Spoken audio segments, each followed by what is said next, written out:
खबर शामिल करते हैं ज़िला बहावलनगर से। हमारे जनरल रिपोर्टर शराफत अली अब्बासी की रिपोर्ट के मुताबिक बहावलनगर डिस्ट्रिक्ट पब्लिक स्कूल में नातिया मुशायरा बसिलसिला जिसने बहाना का इनेकाद किया गया। नातिया मुशायरे के मेहमान खुसूसी मारूफ नातगो शायर प्रोफेसर खुर्शीद अहमद नाजिर थे।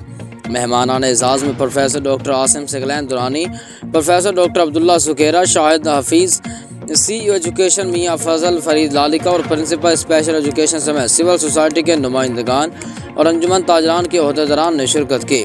शुरा में सदारती अवार्ड याफ्ता Saleem Shahzad, professor Amir Suhail, professor Asad Zaidi, professor Ajmal Faridi, professor Saghir Tabassum, Imran Naqvi, Syeda Ummul Baneen Ali Akhtar, Nasir Kazmi, Kashif Sabal, Raza Ahmad Shah, Amir Bukhari ने नात कलाम पेश की और खूब दाद समेटी।